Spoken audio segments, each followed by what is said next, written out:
오늘 정금되는 말씀 기도회 7월 1일입니다. 다 함께 찬송가 478장 참 아름다워라 찬송하시겠습니다. 참 아름다워라 주님의 세계는 저 솔로몬의 옷보다 더 고운 백합화 주 찬송하는 저 맑은 새소리 내 아버지의 지으신 그 솜씨 깊도다 참 아름다워라 주님의 세계는 저 아침 해와 저녁 놀 밤하늘 빛난 별 망망한 바다와 늘 푸른 봉우리 다 주 하나님 영광을 잘 드러내도다 참 아름다워라 주님의 세계는 저 산에 부는 바람과 잔잔한 시냇물 그 소리 가운데 춤성 들리니 주 하나님의 큰 뜻을 날 듯하도다.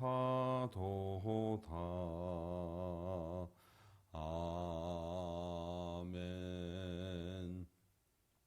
사도신경으로 우리의 신앙을 함께 고백합니다. 전능하사 천지를 만드신 하나님 아버지를 내가 믿사오며 그 외아들 우리 주 예수 그리스도를 믿사오니 이는 성령으로 잉태하사 동정녀 마리아에게 나시고 본디오 빌라도에게 고난을 받으사 십자가에 못 박혀 죽으시고 장사한 지 사흘 만에 죽은 자 가운데에서 다시 살아나시며 하늘에 오르사 전능하신 하나님 우편에 앉아 계시다가 저리로서 산자와 죽은 자를 심판하러 오시리라. 성령을 믿사오며 거룩한 공회와 성도가 서로 교통하는 것과 죄를 사하여 주시는 것과 몸이 다시 사는 것과 영원히 사는 것을 믿사옵나이다. 아멘. 하나님 말씀은 사사기 14장 1절에서 9절까지 말씀입니다. 구약성경 386면에 있습니다.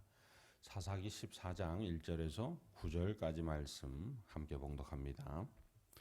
삼손이 딥나에 내려가서 거기서 블레셋 사람의 딸들 중에서 한 여자를 보고 올라와서 자기 부모에게 말하여 이르되 내가 딥나에서 블레셋 사람의 딸들 중에서 한 여자를 보았사오니 이제 그를 맞이하여 내 아내로 삼게 하소서 하매 그의 부모가 그에게 이르되 내 형제들의 딸들 중에나 내 백성 중에 어찌 여자가 없어서 내가 할례받지 아니한 블레셋 사람에게 가서 아내를 맞으려 하느냐 하니 삼손이 그의 아버지에게 이르되 내가 그 여자를 좋아하오니 나를 위하여 그 여자를 데려오소서 하니라. 그때 블레셋 사람이 이스라엘을 다스린 까닭에 삼손이 틈을 타서 블레셋 사람을 치려 함이었으나 그의 부모는 이 일이 여호와께로부터 나온 것인 줄은 알지 못하였더라. 삼손이 그의 부모와 함께 딥나에 내려가 딥나의 포도원에 이른즉 젊은 사자가 그를 보고 소리 지르는지라. 여호와의 영이 삼손에게 강하게 임하니 그가 손에 아무것도 없이 그 사자를 염소 새끼를 찢는 것 같이 찢었으나 그는 자기가 행한 일을 부모에게 알리지 아니하였더라. 그가 내려가서 그 여자와 말하니 그 여자가 삼손의 눈에 들었더라. 얼마 후에 삼손이 그 여자를 맞이하려고 다시 가다가 돌이켜 그 사자의 죽음을 본즉 사자의 몸에 벌떼와 꿀이 있는지라. 손으로 그 꿀을 떠서 걸어가며 먹고 그의 부모에게 이르러 그들에게 그것을 드려서 먹게 하였으나 그 꿀을 사자의 몸에서 떠왔다고는 알리지 아니하였더라. 아멘. 할렐루야. 네, 오늘 말씀은 태어난 삼손. 삼손은 나실인이었습니다. 독주와 포도주를 마시지 않고 머리에 삭도를 대지 않고 오직 하나님 영광을 위해서 살아가야 할 그런 구별된 자 나실인이었습니다. 그런데 그 당시에 나실인이 얼마나 허술했는지 그 믿음의 깊이가 얼마나 약했는지를 오늘 장성한 삼손의 모습을 통해서 우리가 알 수 있습니다. 삼손은 블레셋의 딥나라는 땅에 한 여자를 보고 마음에 들어 합니다. 그리고선 부모에게 그 여자와 결혼하고 싶으니까 그 여자를 데려와 달라고 거듭 부탁을 합니다. 그리고 결국 그 여자를 데려오게 되는데요. 당시 이스라엘의 하나님을 향한 믿음이 얼마나 연약했는지 또는 무지했는지를 보여주는 그러한 말씀입니다. 나실인임에도 불구하고 독주와 포도주를 마시지 않고 삭도를 대지 않고 당연히 이방 우상 숭배를 하는 이방 민족과의 혼인은 금지되어 있는데 그것들을 행하려고 하는 사람이 바로 삼손 나실인이었다라는 것이 그 당시 하나님을 향한 신앙의 무지 아니면 하나님의 말씀에 대해 얼마나 자기 아전인수격으로 그렇게 했는지를 보여주는 그러한 부분입니다. 4절 말씀을 보면 이 모든 게 하나님께서 행하시는 일들을 나타내려 합니다. 이러한 표현이 있습니다. 그의 부모는 이 일이 여호와께로부터 나온 것인 줄은 알지 못하였더라. 이런 표현이 있는데 이것이 삼손이 우상 숭배하는 블레셋 여인과 혼인하는 것 그것 자체를 말하는 것이 아니라 비록 사람은 실패했으나 하나님은 실패하지 않는다는 것을 나타내는 그러한 말씀입니다. 쉽게 말해 지금 삼손은 우상 숭배하는 이방 여인과 결혼하는 실패의 삶을 살지만 그러나 하나님께서 그것조차도 하나님의 일을 행하는데 하나님의 일을 나타내는 도구로 사용하신다는 그러한 표현입니다. 자, 그러면 나실인임에도 불구하고 왜 삼손은 이방 여인과의 결혼을 하게 되었을까요? 왜 하나님 말씀에 불순종하는 삶을 살게 되었을까요? 그것은 바로 하나님을 등지고 내려갔기 때문입니다. 하나님을 등지고 내려가는 삶을 살았다라는 것입니다. 오늘 말씀을 보면 5절, 1절, 5절, 7절, 8절을 보면 삼손이 어딘가를 향해서 계속해서 내려가고 있음을 볼 수 있습니다.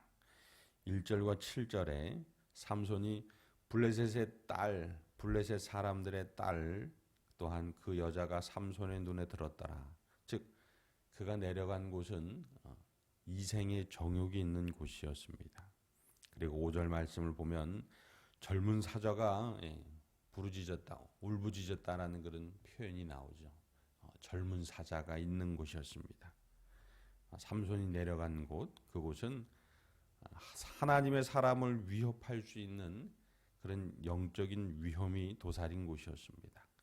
그리고 오늘 9절 말씀까지 읽었지만 10절 말씀을 보면 그곳에서 세상 연락, 즉 세상의 잔치가 배설되어 있는 그러한 곳, 그곳을 향해서 삼손은 자꾸만 내려가게 되고 결국 그는 하나님의 말씀에 대척점에 서게 되는, 불순종하게 되는 그런 삶을 살게 된다는 것입니다. 삼손의 오늘 모습을 보면 우리에게 우리는 하나님을 등지고 내려가는 삶을 사는 것이 아니라 비록 인생에서 위기, 어려움의 내리막길을 걸을지라도 하나님을 보고 내려가야 한다는 것입니다. 또한 하나님을 보고 올라가야 하는 삶을 살아야 하는 것도 마찬가지입니다. 하나님을 등지고 내려가는 삶, 그 삶을 살아가면 우리 역시도 삼손과 같이 하나님의 말씀에 무지한 자가 되거나 하나님께 불순종한 자가 된다는 것을 기억하시고 저와 여러분의 삶은 하나님의 말씀이 있는 곳으로 올라가는 삶, 인생의 그 어떤 위기 속에서도 하나님을 바라보는 삶, 그 삶을 살아야겠습니다. 저와 여러분의 삶이 이 귀한 삶이 되기를 주님의 이름으로 축복합니다. 기도하시겠습니다. 거룩하신 하나님 아버지, 나실인 구별된 자의 삶을 살아야 할 삼손, 그의 모습은 세상 잔치가 있는 곳으로, 이방 여인이 있는 곳으로, 젊은 사자의 위험이 있는 곳으로 자꾸만 하나님을 등지고 내려가는 삶이었습니다. 그곳에 하나님께로부터 분리되고 타락이 있고 범죄가 있을 수밖에 없음을 말씀을 통해 보게 하셨사오니 우리의 삶은 하나님 말씀을 따라 하나님께로 올라가는 삶, 기도와 찬송과 감사와 말씀의 순종함을 통해 하나님께로 올라가는 삶 살게 하여 주옵소서. 오늘 하루도 무더위와 장마에 지치지 않게 하시고 7월 한 달을 주께서 열어주셨사오니 지난달보다 하나님의 은혜를 더 귀하게 누리는 달, 하나님의 소망이 점점 더 명확해지는 복된 날 되게 하여 주옵소서. 감사하며 우리 구주 예수 그리스도의 이름으로 기도드립니다. 아멘. 하늘에 계신 우리 아버지여, 이름이 거룩히 여김을 받으시오며 나라가 임하시오며 뜻이 하늘에서 이루어진 것 같이 땅에서도 이루어지이다. 오늘 우리에게 일용할 양식을 주시옵고 우리가 우리에게 죄 지은 자를 사하여 준 것 같이 우리 죄를 사하여 주시옵고 우리를 시험에 들게 하지 마시옵고 다만 악에서 구하시옵소서. 나라와 권세와 영광이 아버지께 영원히 있사옵나이다. 아멘.